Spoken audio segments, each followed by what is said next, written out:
Kapolres Sumeneb AKBP Henry Noveri Santoso mengungkapkan terkait bayi berjenis kelamin perempuan yang sempat viral dibuang oleh ibunya sendiri ternyata hasil hubungan gelap dengan pelaku ojek online di Surabaya. Hal itu diungkapkan AKBP Henry Noveri Santoso pada Senin 24 Juni. J berusia 41 tahun, warga asal Desa Gedungan, Kecamatan Batuan, Kabupaten Sumeneb, Madura. Janda anak 3 itu awalnya menjaga toko kelontong di kota Surabaya pada tahun 2023. Kemudian, J berkenalan dengan seorang laki-laki yang berprofesi sebagai tukang ojek online. Tukang ojek online inilah yang mengajak J untuk melakukan adegan layaknya suami istri. J pun sempat menolak ajakan itu, namun karena bujuk rayu dari tukang ojek online, akhirnya J mau diajak untuk berhubungan badan. AKBP Henry Noveri Santoso menambahkan bahwa pada bulan November 2023, tersangka J sudah tidak lagi bekerja sebagai toko kelontong dan pulang ke Sumeneb. Pertengahan bulan Ramadan 2024, tersangka J ini baru mengetahui jika dirinya hamil di rumahnya sendiri.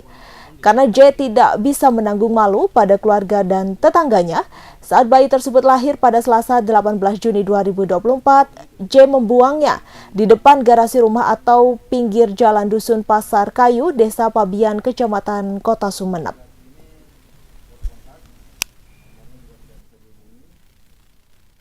Diimplementasikan oleh rekan-rekan dari Satreskrim Polres Sumeneb, didukung oleh satuan fungsi lainnya di Polres Sumeneb, berhasil mengungkap kasus menonjol diantaranya yang sempat viral, yaitu pembuangan bayi perempuan pada tanggal 18 Juni.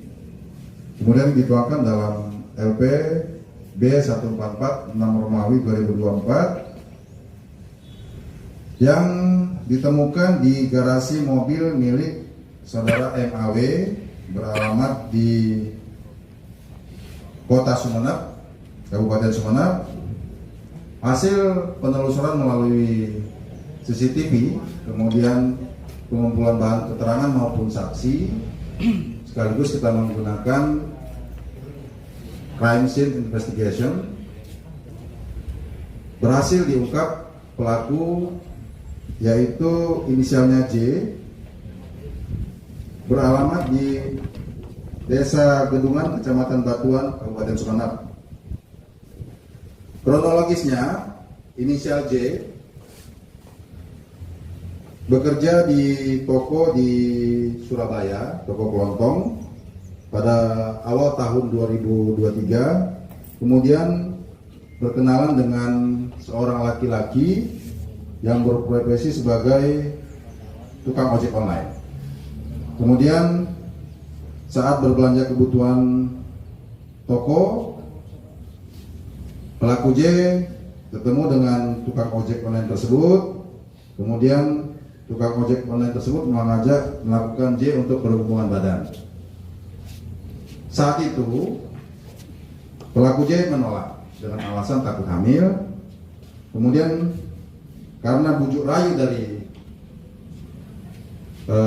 oknum tukang ojek online tersebut, akhirnya pelaku J mau diajak ke kos-kosan di daerah Surabaya dan melakukan hubungan badan layaknya suami istri sebanyak 1 kali. Kemudian sekitar bulan November 2023, pelaku J kembali ke Sumeneb dan tidak bekerja lagi di toko di Surabaya tersebut. Dan pertengahan bulan Maret 2024, pelaku J baru mengetahui bahwa dirinya hamil. Kemudian karena malu dengan keluarga, dia melahirkan bayi tersebut, bayi perempuan, di rumahnya tanpa bantuan siapapun. Sekira pukul 10 WIB tanggal 18 Juni 2024 hari Selasa, pelaku J membuang bayi perempuannya. Latihan perdana dilakukan Arema FC untuk menyongsong kompetisi Liga 1 2024-2025 pada Senin 24 Juni. Latihan ini digelar di Stadion Gajayana Kota Malang dan hanya diikuti oleh 13 pemain. Dari 13 pemain tersebut, ada 3 wajah baru yang mengikuti latihan perdana ini. Ketiganya ialah mantan pemain Persis Solo, Sultan Fajar, mantan kiper Persema U17 Yonatan Yudit Pratama, dan pemain asing Mohamed Amgar. Sementara ke-9 pemain lainnya ialah Muhammad Rafli, Dendi Santoso, Ahmad Figo, Bayu Aji, Diki Agung, Rifat Marasa Besi, dan Flavio Soares. Lalu ada Tito Hamzah dan Kevin Armedia yang juga mengikuti latihan perdana kali ini.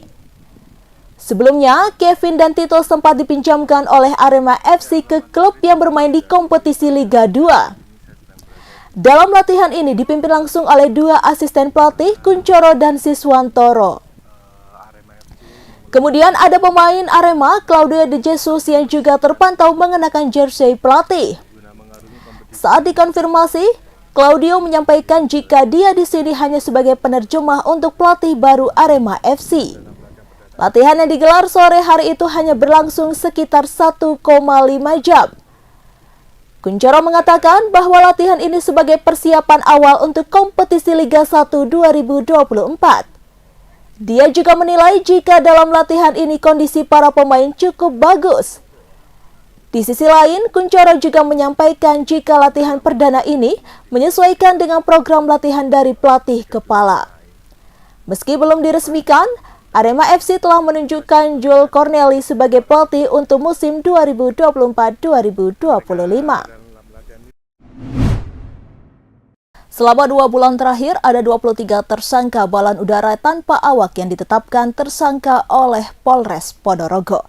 21 tersangka adalah hasil operasi Sikat Semeru Polres Ponorogo, sedangkan 2 tersangka di luar operasi Sikat Semeru Polres Ponorogo. Kapolres Ponorogo AKBP Anton Prasetyo Minggu 23 Juni 2024 mengatakan 23 tersangka itu didapati dari 3 kasus, di mana 1 kasus menyebabkan 1 orang meninggal dunia akibat balon udara tanpa awak dan beberapa luka berat. Sedangkan 1 kasus menyebabkan 2 orang luka-luka dan menghancurkan rumah. 1 kasus terakhir yang terjadi pasca salat Idul Adha menyebabkan rumah warga rusak. 2 kejadian terjadi di Kecamatan Balong, 1 lainnya di Kecamatan Jambon. Kasus pertama terjadi di area persawahan di Desa Muneng, Kecamatan Balong pada tanggal 13 Mei 2024. Balon udara yang ada ribuan mercon itu meledak sebelum bisa terbang ke udara. Akibatnya ada 1 korban yang meninggal dunia karena mengalami luka bakar serius. Sedangkan 14 lainnya menjadi tersangka balon udara tanpa awak. Ke-14 tersangka berinisial PF, ANCA, WI, ADE, ASBD, FA, FAN, AB, OK, MN, DL, dan D.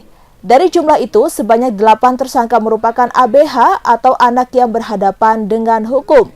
Untuk anak di bawah umur yang ABH atau anak yang berhadapan dengan hukum, tidak pihaknya lakukan penahanan.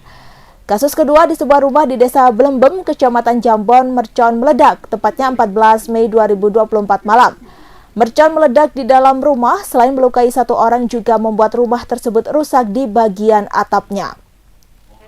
Dari kasus tersebut, Satreskrim Polres Ponorogo menetapkan 7 tersangka, di mana dari jumlah tersangka itu hanya 1 orang yang berusia dewasa dengan inisial MN.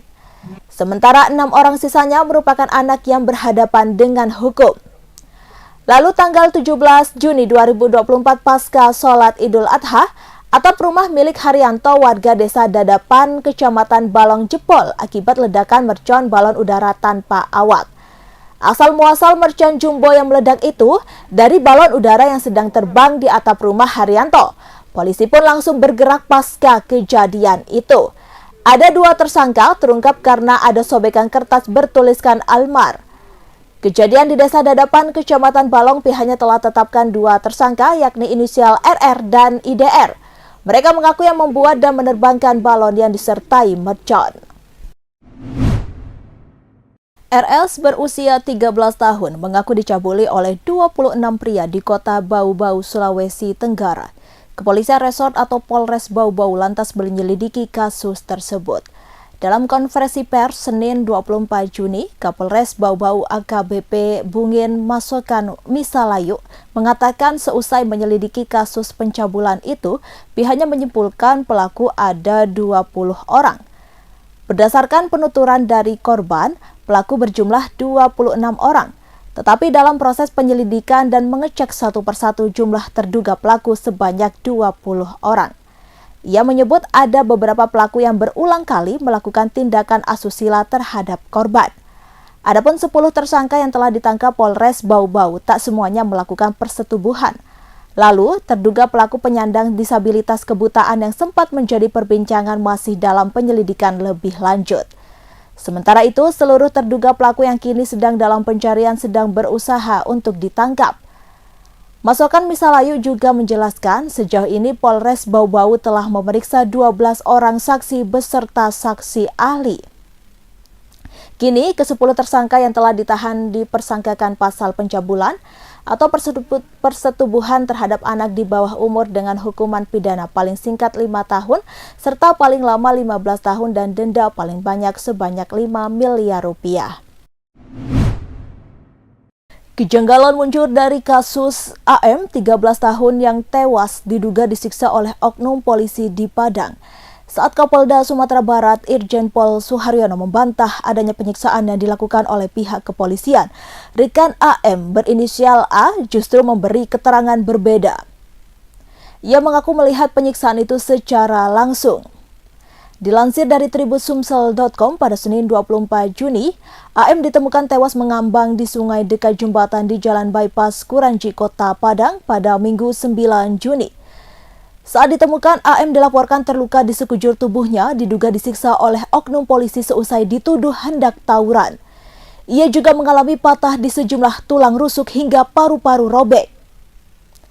Namun pihak Polda Sumatera Barat dan rekan AM yang berinisial A justru memberikan keterangan berbeda soal kasus ini. Menurut A, ia dan AM sempat terjatuh seusai ditendang oknum polisi saat berboncengan menggunakan sepeda motor. A pun mengaku bahwa setelah terjatuh, ia melihat AM dikepung dan dipukul oleh anggota polisi. Namun setelahnya ia pun mengaku tak pernah melihat AM hingga akhirnya ditemukan tewas mengambang di sungai. Sementara menurut Kapolda Sumatera Barat Irjen Pol Suharyono, polisi telah bekerja sesuai SOP dan tidak ada bukti penyiksaan. Ia juga mengatakan bahwa A sempat mengaku kepada polisi bahwa dirinya diajak AM untuk lompat ke sungai. Oleh karena itu, memastikan AM tewas lantaran sengaja terjun dari jembatan Kuranji saat menghindari kejaran polisi yang tengah berpatroli mengamankan tawuran. Pemirsa, setelah pengeroyokan yang terjadi terhadap pos rental di Desa Sumbersoko, Sukolilo pada Kamis 6 Juni 2024, kini warga Sukolilo kembali beraktivitas normal. Kendaraan sudah mulai beraktivitas normal termasuk motor yang tidak berplat, yang sebelumnya diciduk dan diduga kendaraan bodong. Dalam unggahan warga Sukolilo di aplikasi TikTok Sabtu 22 Juni 2024, terlihat sejumlah kendaraan sudah mulai lalu lalang. Hal ini berkebalikan dengan beberapa pekan silam saat insiden pengeroyokan menjadi perhatian publik. Meski kondisi sudah mulai pulih, namun warganet kemudian dibuat salah fokus dengan kembalinya motor-motor tanpa plat kendaraan yang kemudian melaju. Dari rekaman pendek yang dibagikan oleh akun TikTok tersebut, tampak kendaraan tersebut maju di jalan raya tanpa plat kendaraan. Warga yang mengendarai kendaraan itu juga terlihat tidak mengenakan helm. Seperti diketahui, sepinya wilayah Sukolilo adalah buntut panjang dari tragedi yang terjadi di Sumbersoko pada Kamis 6 Juni 2024. Seorang pengusaha rental mobil asal Jakarta tewas seusai dihakimi massa karena dituduh pencuri mobil. Padahal Burhanis kala itu berusaha mengambil kendaraan miliknya yang dibawa sejak November 2023 silam. Burhanis menggunakan kunci cadangan untuk mengambil mobil rental miliknya yang digelapkan. Download Tribun X sekarang, menghadirkan lokal menjadi Indonesia.